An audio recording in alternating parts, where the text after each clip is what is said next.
Hello, my dear students. Welcome to my YouTube channel Tech English.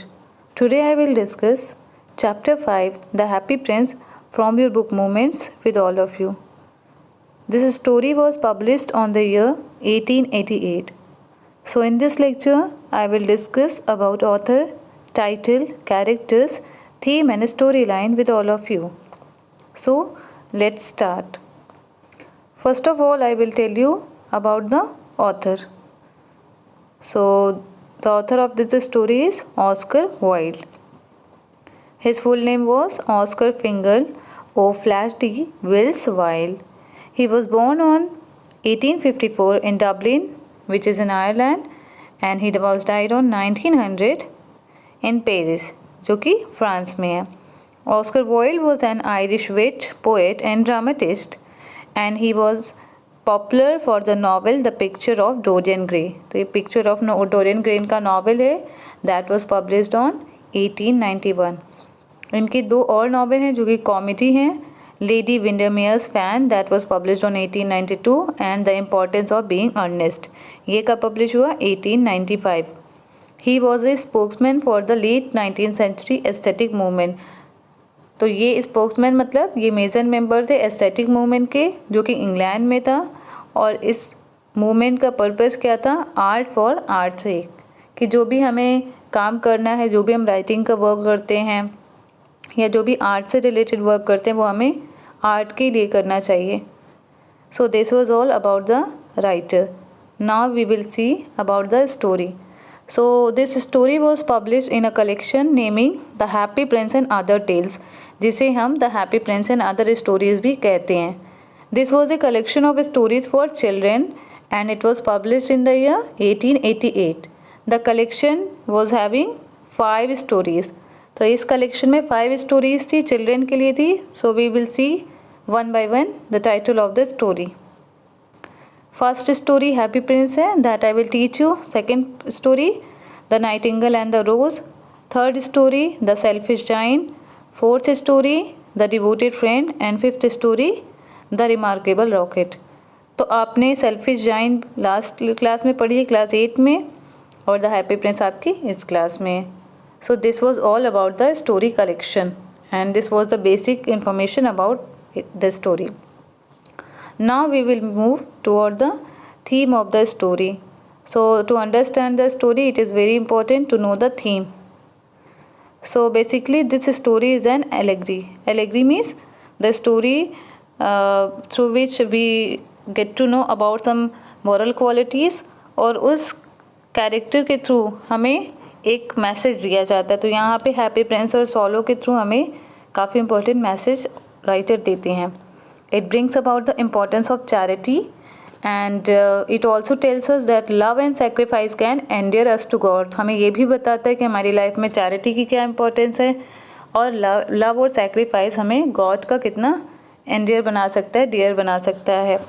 This story teaches us that outward beauty is nothing and the real beauty and happiness noise in sharing the pains of other. तो ये हमें ये भी बताता है कि जो outward beauty है वो बिल्कुल इम्पॉर्टेंट नहीं है, बल्कि हमें अपनी रियल ब्यूटी, अपनी रियल हैप्पीनेस को ज़्यादा इम्पोर्टेंस देनी चाहिए. और वो हमें कैसे मिलती है? दूसरे के पेन को शेयर करने में. We learn that God loves those who love their fellow human beings. The moral lesson of the happy prince is that the worst aspect of modern society can be overcome by love and charity which have the unique ability to unite man and make them whole. तो यहाँ पे हमें ये भी story में पता चलता है कि हम ह्यूमन सोसाइटी को लव और चैरिटी के थ्रू, कंपैशन के थ्रू एक बना सकते हैं.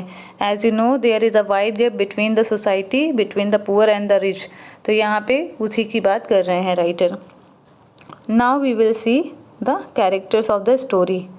सो the first and major important character is the happy prince. The second character is सॉलो. तो यही दो इम्पॉर्टेंट कैरेक्टर हैं and the story will revolve around these two character. So as you know the title is The Happy Prince, so this story will revolve around the Happy Prince. So now let's start the story.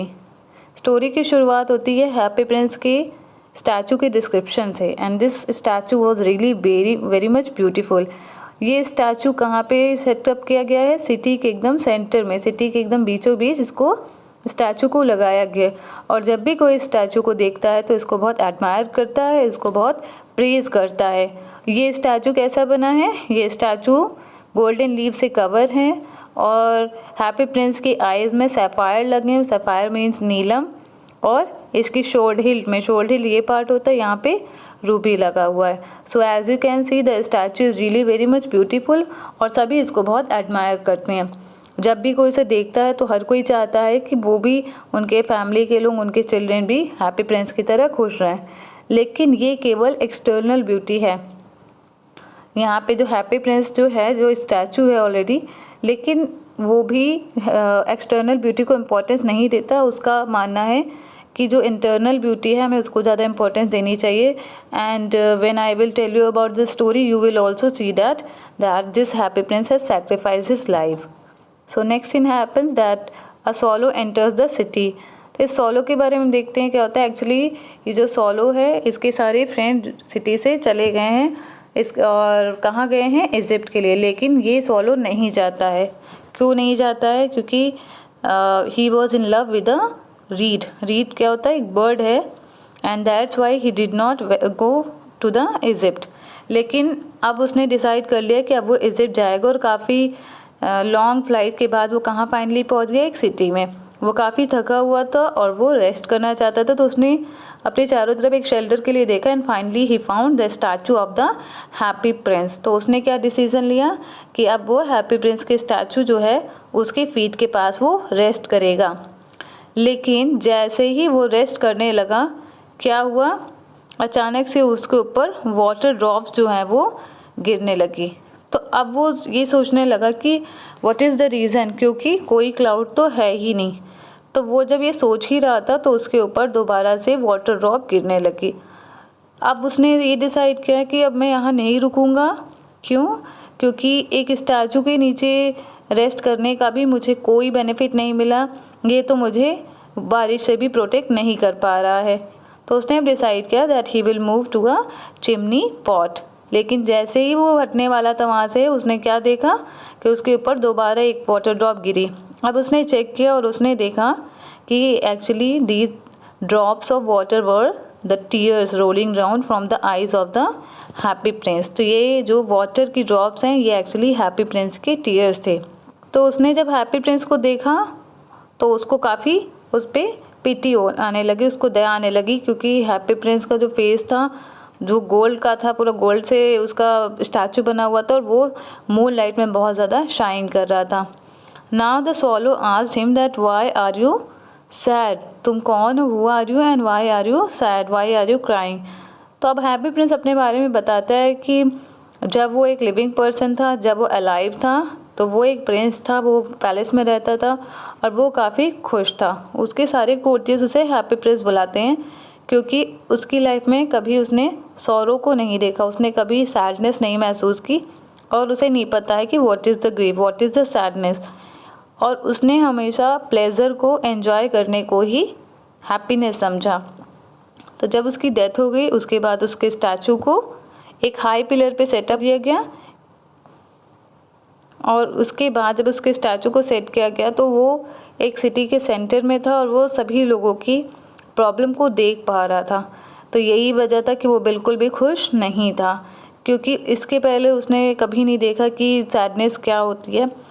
तो अब वो लोगों की help करना चाहता था, but because he was a statue and he was immobilized. Immobilized मतलब वो एक ही जगह स्थिर था, इसलिए वो किसी की हेल्प नहीं कर पा रहा था। तो अब उसने सोलो से कहा कि just stay for one night with मी।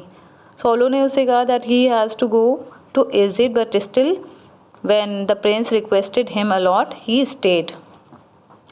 तो अब प्रिंस उसे बताता है कि he could see a seamstress in the far street of the city। उसने क्या बताया कि काफ़ी दूरी पे वो एक सीमस्ट्रेस को देख रहा है जिसका घर काफ़ी दूरी पे एक स्ट्रीट पे एक पतली सी रोड पे काफ़ी दूरी पे उसका घर है। और वहाँ पे वो क्या देख रहा है कि जो सीमस्ट्रेस है from here he could see, और जो सीमस्ट्रेस है वो एक गाउन पे एम्ब्रॉयड्री कर रही है। एम्ब्रॉयड्री मतलब कढ़ाई कर रही है। तो ये गाउन किसके लिए बना रही थी? क्वींस मेड्स ऑफ ऑनर के लिए। And her son was lying ill, तो यहाँ पे उसका जो सन है वो काफ़ी ज़्यादा इल है और बहुत हंग्री भी है। So he was asking for the oranges, but actually this young seamstress was not having any money, so she could not fulfil his demand.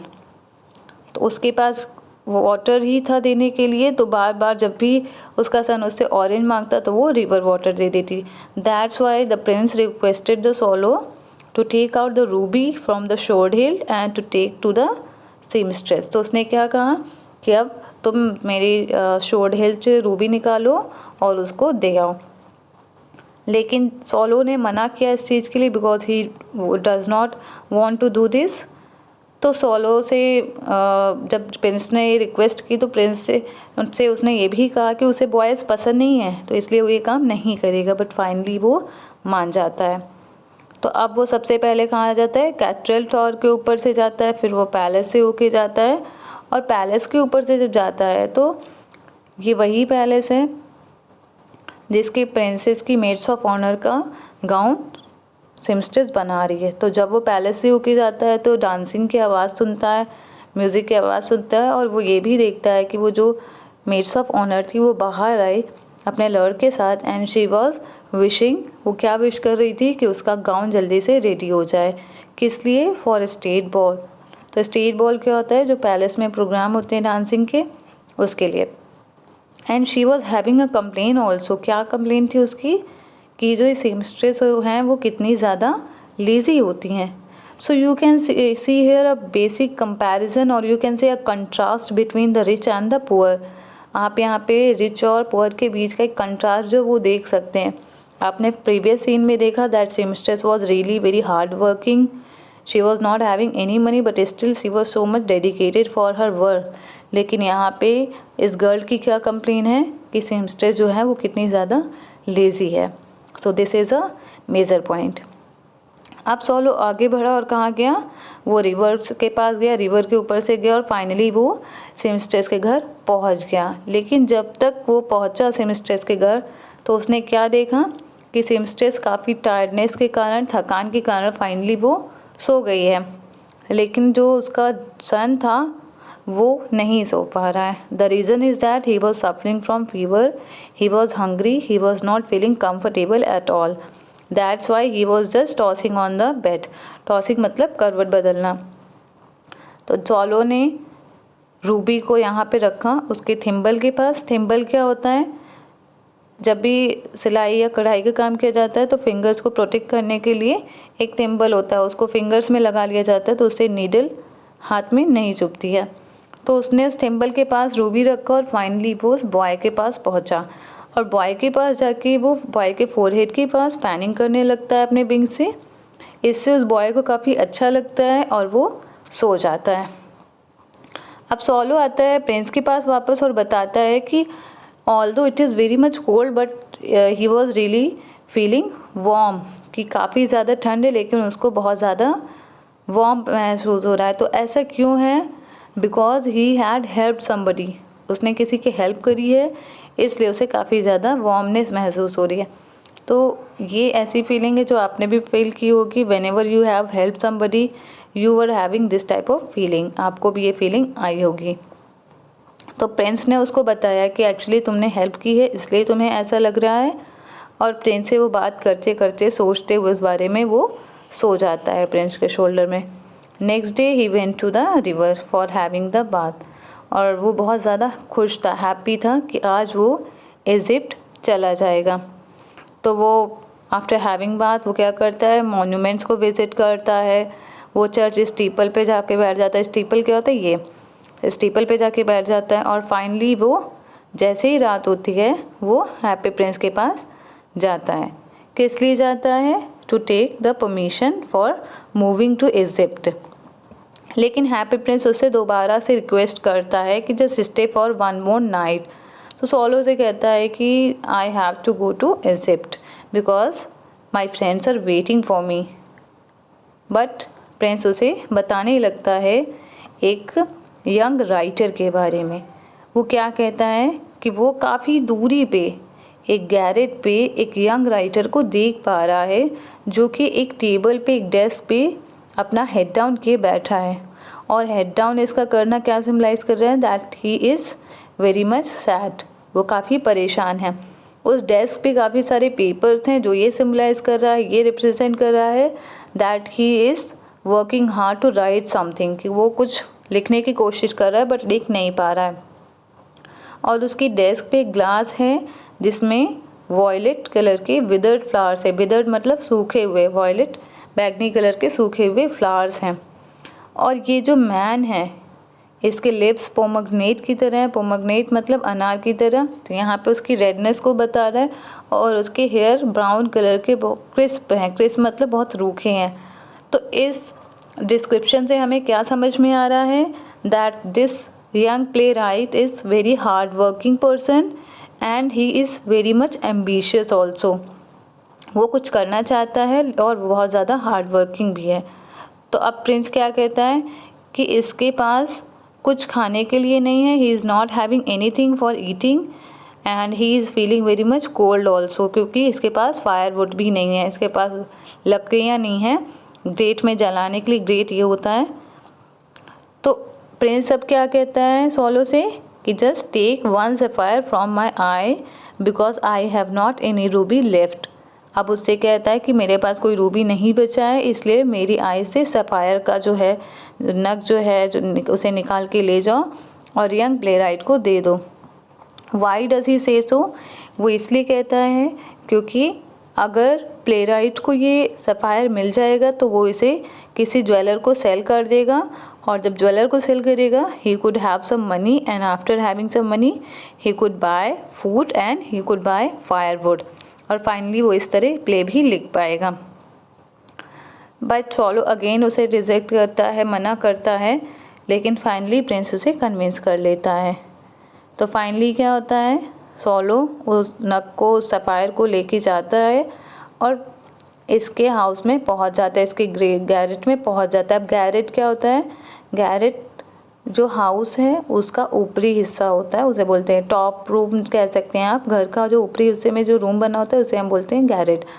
तो यहाँ पे एक होल होता है, तो इसके थ्रू सॉलो एंटर कर जाता है। As we have seen in the last picture कि यहाँ पे ये हेड डाउन किए था तो इसे सॉलो के आने का पता नहीं चलता, उसके विंग्स की फ्लटरिंग का पता नहीं चलता। लेकिन थोड़ी देर बाद वो जैसे ही अपने सर को हटाता है अपने हैंड से, मतलब ऊपर की तरफ देखता है, तो वो क्या देखता है कि उसकी डेस्क पे एक सफ़ायर रखा हुआ है। तो काफ़ी वो खुश हो जाता है क्योंकि उसे अब लगता है कि शायद किसी एडमायरर ने उसको ये सीक्रेट हेल्प भेजी है। तो ऐसा करने के बाद नेक्स्ट डे सॉलो हार्बर में जाता है, हार्बर मतलब बंदरगाह, वहाँ पे जाता है और फिर शाउट करता है कि I am going to Egypt, लेकिन कोई उसकी बात ध्यान नहीं देता। तो फाइनली जैसे ही रात होती है वो दोबारा से प्रिंस के पास जाता है और उससे फिर ये रिक्वेस्ट करता है कि उसे जाना है, उसे परमिशन लेता है। लेकिन अगेन प्रिंस उससे कहता है कि एक रात और रुक जा, just stay for one more night. This time swallow give a reason that I have to go. क्यों जाना है, क्योंकि विंटर स्टार्ट हो जाएगी, स्नोफॉल स्टार्ट हो जाएगी और इसलिए मुझे अब जाना होगा, क्योंकि इजिप्ट में इस समय जो मौसम है वो काफ़ी वार्म है। लेकिन अगेन प्रिंस उसे बताता है एक गर्ल के बारे में। क्या कहता है कि there is a girl in the square below, जो जहाँ पे उसका स्टैचू सेटअप है, जहाँ पे उसका स्टैचू लगा है, उसी स्क्वायर के जस्ट नीचे एक मैचस्टिक गर्ल है जो कि मैचस्टिक सेल कर रही थी और वो इसमें बहुत परेशान है। वाई, बिकॉज उसकी सारी मैचस्टिक जो है वो गटर में गिर गई हैं और गीली हो गई हैं, स्पॉइल हो गई हैं, और वो काफ़ी डरी हुई है because she is not having any money. और अगर वो अपने घर बिना मनी के जाएगी तो उसके फादर उसको बहुत बीट करेंगे। तो यही वजह है कि वो भी काफ़ी परेशान है and the happy prince wants to help this girl also. तो अब क्या करता है वो, अब हैप्पी प्रिंस बोलता है सॉलो से just take another sapphire from my eye to give the girl. तो सॉलो दोबारा मना करते क्योंकि अब वो ब्लाइंड हो जाएगा, लेकिन फाइनली सॉलो इस गर्ल को देने के लिए राज़ी हो जाता है और जब वो उसके पास जाता है तो उसे इसके हैंड में स्लिप कर देता है। तो जब इस गर्ल को ये मिलता है, सफ़ायर मिलता है, तो वो काफ़ी खुश थी और वो अपने घर खुशी खुशी चली जाती है। फाइनली जो हैप्पी प्रिंस है वो ब्लाइंड हो गया है और सॉलो ने अब इजिप्ट जाने से मना कर दिया है, क्योंकि अब उसने डिसाइड कर लिया है that he will stay with happy Prince for ever. तो अब उस नेक्स्ट डे उसे पूरा दिन उसके शोल्डर में बैठ के उसकी स्टोरी सुनाता है। लेकिन प्रिंस उससे क्या कहता है that I think that the greatest mystery is the suffering of the people, कि सबसे बड़ी मिस्ट्री जो है वो स्ट्रेंज लैंड की स्टोरीज़ नहीं बल्कि लोगों की सफरिंग्स हैं। तो बेहतर है just take a round of the city and tell me that what is going on. Now swallow took a round of the city. उसने क्या देखा that the rich man were making merry and the beggar were sitting outside. तो यहाँ पे उसने एक बहुत बड़ा कंट्रास्ट देखा। क्या देखा उसने कि जो रिच लोग हैं उनके पास बहुत कुछ है, वो बहुत खुश हैं, लेकिन उनके मन में बिल्कुल भी सिंपैथी नहीं है फॉर द पुअर पीपल। उसने ये भी देखा कि जो भी पुअर स्टार्विंग चिल्ड्रन है वो डार्क स्ट्रीट्स में हैं, मतलब डार्क स्ट्रीट में जो भी बच्चे हैं वो बहुत ज़्यादा उनकी पिटिएबल कंडीशन है और हंगर और कोल्ड के कारण उनके फेसेस वाइट हो गए हैं। अब सॉलो ने क्या देखा, उसने एक ब्रिज के नीचे 2 चिल्ड्रन को देखा and they were trying to keep warm each other. क्या देखा उसने कि वो दोनों एक दूसरे को वार्म रखने की कोशिश कर रहे थे। They were very much hungry also and they were not having any food. उनके पास खाना भी नहीं था और उनके पास ना ही खुद को गर्म रखने के लिए वुड थी। सो इस ब्रिज के नीचे वो अपने आप को गर्म रखने की कोशिश कर रहे थे। लेकिन तभी क्या होता है, एक वॉचमैन आ जाता है और इनको शाउट करने लगता है। तो इनकी शाउट सुन के ये दोनों बच्चे भागने लगते हैं। बारिश हो रही थी फिर भी वो बच्चे भागते रहते हैं, वो रुकते नहीं हैं क्योंकि उनके पास कोई शेल्टर नहीं है। देवर होमलेस चिल्ड्रन। तो अब सॉलो वापस आता है और हैप्पी प्रिंस को ये सारी बातें बताता है। अब प्रिंस के पास कुछ भी नहीं था सिवाय गोल्ड लीव्स के। तो उसने अब क्या कहा इससे कि just take off the leaf after leaf and give it to poor people. Now swallow just did it, he just started taking off the leaf after leaf, और वो क्या करने लगा, जो भी पुअर लोग हैं उनको देने लगा। तो इससे सभी जो पुअर लोग हैं उन्हें जब गोल्ड मिलने लगा तो वो काफ़ी खुश हो गए और जो हैप्पी प्रिंस का स्टैचू था वो डल होने लगा, वो ग्रे होने लगा। और ये जो भी थे पुअर पीपल इनको काफ़ी खुशी हो रही थी that they were now having money, they were now having gold. उनके पास अब गोल्ड है, उनके पास अब मनी है जिससे वो अपना खाना अर्न कर सकते हैं। तो अब क्या हुआ, अब स्नो स्टार्ट हो गई, विंटर ज़्यादा हो गई, फ्रॉस्ट का टाइम भी आ गया और सभी लोग अपने को वुलन क्लोथ्स में कवर करते थे। सब लोग अपने को वुलन क्लोथ से प्रोटेक्ट करते थे ठंड से बचाने के लिए। और बच्चे जो हैं वो स्केटिंग कर रहे थे, वो लोग विंटर को एंजॉय कर रहे थे। लेकिन ये जो स्टैचू है यहाँ पे सॉलो जो है उसे काफ़ी ज़्यादा कोल्ड महसूस हो रही थी, लेकिन वो हैप्पी प्रिंस को छोड़ना भी नहीं चाहता था। सो ही जस्ट ट्राई टू सर्वाइव करने के लिए उसने क्या डिसीज़न लिया कि वो बेकर के यहाँ जाएगा और बेकर की बेकरी से उसने कुछ ब्रेड क्रम्स में खुद को वार्म रखने की कोशिश करी। लेकिन उसे समझ में आ गया कि वो अब अपने आप को वार्म नहीं रख पाएगा। तो फाइनली वो हैप्पी प्रिंस के पास पहुंच जाता है और उसके पास इतनी स्ट्रेंथ नहीं थी, लेकिन समहाउ जब हैप्पी प्रिंस के पास पहुंचता है तो वो क्या कहता है, गुड बाय। हैप्पी प्रिंस को लगता है that he was going to Egypt, लेकिन सॉलो बताता है I am not going to Egypt, I am going to the house of death that is brother of sleep, you have to remember this line.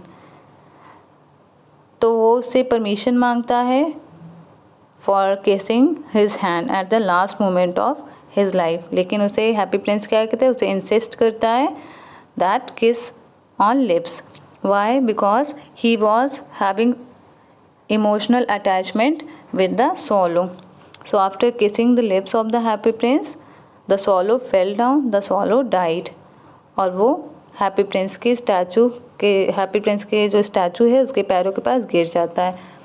तो सॉलो की जो story थी उससे हमें क्या समझ में आता है कि वो काफ़ी लॉयल था, क्योंकि वो अगर चाहता तो वो इजिप्ट जा सकता था, लेकिन हैप्पी प्रिंस के ब्लाइंड होने के कारण वो उसके साथ ही रुका रहा। इससे हमें उसकी लॉयल्टी नज़र आती है।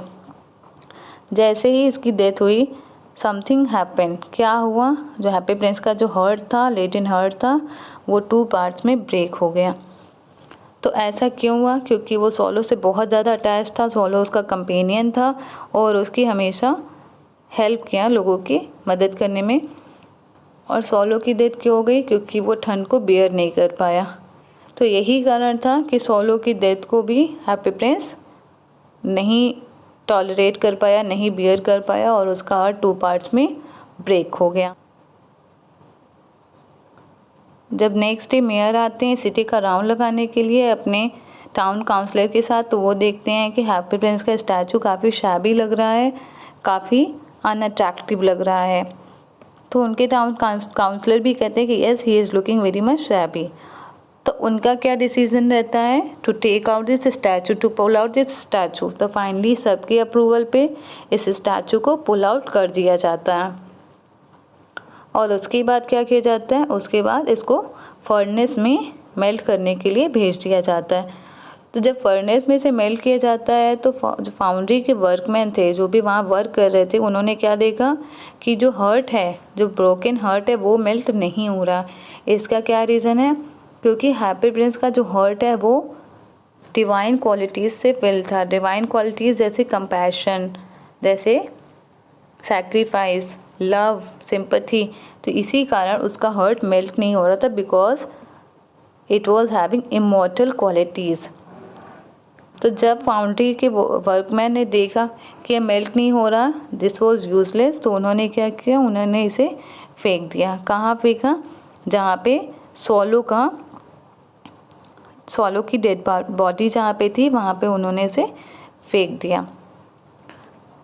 गॉड, लास्ट सीन में गॉड अपने एंजल को बोलते हैं to take out 2 most precious thing for the city.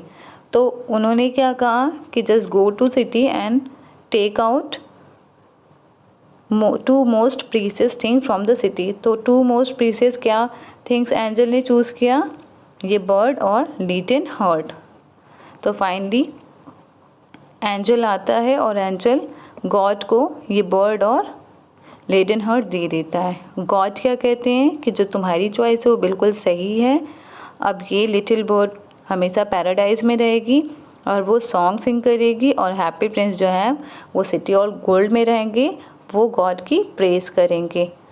तो ऐसा ही वो कहते हैं और इसी के साथ स्टोरी ख़त्म हो जाती है। अब यहाँ पे लीडिन हार्ट और डेड सॉलो मोस्ट प्रीसियस थिंग्स क्यों हैं? इसका रीज़न ये है बिकॉज हैप्पी प्रिंस बहुत काइंड था और सॉलो भी। दोनों ने एक दूसरे की हेल्प करी, दोनों ने ह्यूमैनिटी की हेल्प करने के लिए खुद को सेक्रीफाइस किया। यहाँ हैप्पी प्रिंस का स्टैचू जो है वो भी सेक्रीफाइस हो जाता है और सॉलो भी सेक्रीफाइस हो जाती। तो इनके अंदर ये क्वालिटीज़ थी, इसी कारण ये 2 मोस्ट प्रीशियस थिंग्स थे। सो इसी पॉइंट के साथ ये स्टोरी ख़त्म होती है। Now we will see the writer's message. So as you know there are so many messages in the story. First of all there is a wide gap between the poor and the rich in the society. जैसा कि हमने story में भी देखा, सीमिस्ट्रेस को maids of honour क्या कहती है कि हाउ लेज़ी शी इज़। और उसके बाद भी हमने देखा कि जब सॉलो एक राउंड लेता है सिटी का, तो वहाँ पे उसने भी देखा that rich people were making merry, they were enjoying, and the poor beggars they were sitting outside, and the rich people were not having any mercy for the poor people at all. और उसके बाद भी हमने देखा कि जो poor बच्चे थे वो स्टार्व कर रहे थे, उनको ठंड लग रही थी, लेकिन किसी को भी उनके लिए कोई कंपैशन नहीं था। तो यहाँ पे ऑस्कर वाइल्ड का कहना है कि we should try to diminish this gap by helping them, कि हमें ये गैप ख़त्म करना चाहिए। नेक्स्ट मैसेज है love and sacrifice are important values in human life which are symbolise by happy prince. तो हमारी ह्यूमन लाइफ में लव एंड सेक्रीफाइस ये 2 इम्पॉर्टेंट वैल्यू हैं और ये होनी चाहिए, जो कि हैप्पी प्रिंस से सिम्बलाइज की गई है। Happiness comes to those who make others happy, और हैप्पीनेस उन्हें ही मिलती है जो दूसरों को खुश रखते हैं। ये हम सब भी जानते हैं, हम जब भी किसी की हेल्प करते हैं तो हमें भी उतना ही अच्छा लगता है जितना कि हेल्प रिसीव करने वाले को। Real happiness and beauty lies in having a compassionate heart and benevolence. Those who have compassion and concern gets as much as joy as those who receive their concern and support. तो यहाँ पे उनका क्या कहना है कि real happiness और beauty किस में है? हमें खुद को दूसरों के लिए सिंपैथेटिक बनाना चाहिए, हमें खुद को दूसरों के लिए कंपैशनेट बनाना चाहिए। अगर हमारे मन में दूसरे के लिए मर्सी, दूसरे के लिए कंपैशन है, दूसरे के लिए हेल्पिंग का भाव है, तभी हम भी खुश रहेंगे, क्योंकि रियल हैप्पीनेस, रियल ब्यूटी इन्हीं क्वालिटीज़ में होती है। So Oscar Wilde just tries to say that we all should lead a life having virtues of love, sacrifice and compassion, कि हमें भी बिल्कुल ऐसी ही लाइफ जीनी चाहिए जिसमें हमारे मन में दूसरे के लिए कंपैशन हो, दूसरे के लिए लव हो, दूसरे के लिए सेक्रीफाइस है। And we should give importance to inner beauty, और हमें इनर ब्यूटी को इम्पोर्टेंस देनी चाहिए। One more major thing is that whenever you have to make a comparison, whenever you have to do the character sketch of Happy Prince, you can compare Happy Prince with Lord Buddha. Lord Buddha मैंने यहाँ पे क्यों कहा है? Because Lord Buddha was also a prince and Happy Prince was also a prince. दोनों ने तब तक सपने को नहीं देखा था जब तक वो पैलेस के बाहर नहीं आए थे। तो यहाँ पे हैप्पी प्रिंस भी जब पैलेस के बाहर आता है आफ्टर हिज डेथ, तो उसने भी सफरिंग्स देखी, उसे भी लोगों की सफरिंग्स फील हुई। और इसी तरह लॉर्ड बुद्धा भी जब अपने पैलेस से बाहर आए तो उन्होंने भी सफरिंग्स देखी और उन्होंने भी लोगों की सफरिंग्स को दूर करने के लिए वर्क किया। तो यहाँ पे हम इन दोनों को कंपेयर कर सकते हैं। So with this point my lecture is ended. I hope आपको ये लेक्चर अच्छा लगा होगा। Thank you for watching. Video अच्छा लगा हो तो वीडियो को लाइक करिए, अपने सजेशंस को कमेंट कीजिए, इस चैनल को सब्सक्राइब करिए, अपने फ्रेंड्स के बीच शेयर करिए। Thank you all.